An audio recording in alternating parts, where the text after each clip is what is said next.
নমস্কার বন্ধুরা, মামনি রান্নাঘরে সবাইকে স্বাগত। আজকে আমি রান্না করব ইলিশ মাছের মাথা দিয়ে পুঁই শাক। মাছের মাথা দিয়ে পুঁই শাক রান্নার জন্য কড়াই তেল দিলাম।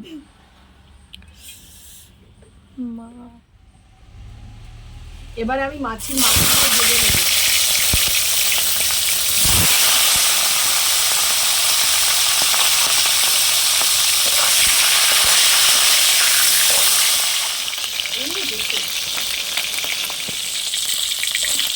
আমার মাছের মাথাগুলো ভাজা হয়ে গেছে, তুলে রাখলাম।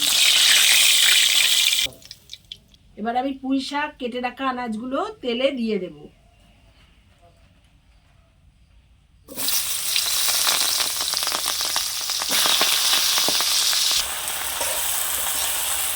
নুন দিলাম,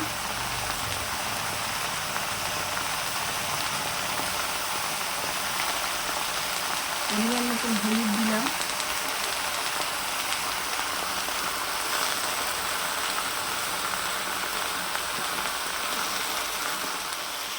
পরিমাণ মতন লঙ্কা গুঁড়ো দিলাম। মশলা বলতে এই আদা বাটা দিলাম, আর কোনো মশলা এতে দেবো না, শুধু আদা বাটাটাই দিচ্ছি।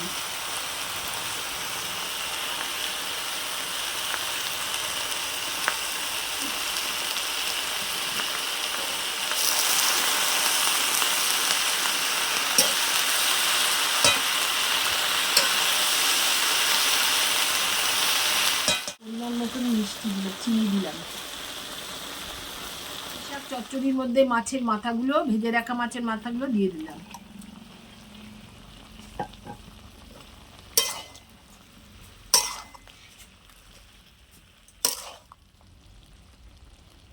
এবার চাপা দিয়ে দিলাম। এবার আমি ঢাকাটা খুলে দেখি, আমার শাক হয়ে গেছে।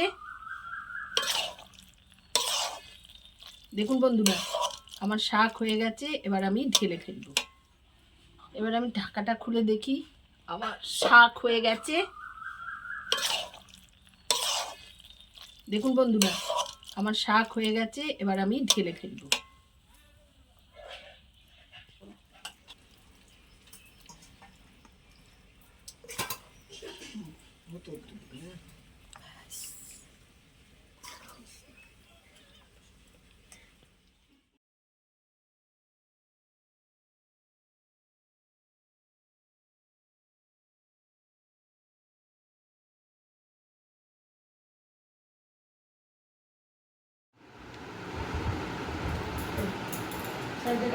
ঠিক করো, আমি কেটে নেবো।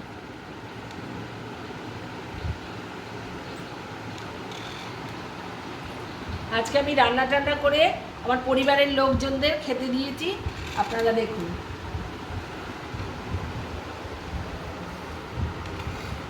আমি এসে গেছি এখানে টেস্ট করতে।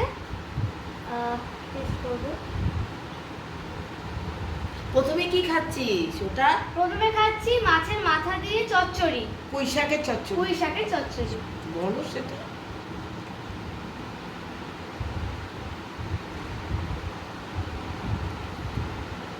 দারুণ হয়েছে। এরকম রেসিপি যদি আপনারা দেখতে চান, তো আপনারা অবশ্যই সাবস্ক্রাইব করবেন চ্যানেলটিকে, লাইক তো করবেনই, কমেন্টও করবেন আর শেয়ারও করবেন। নমস্কার।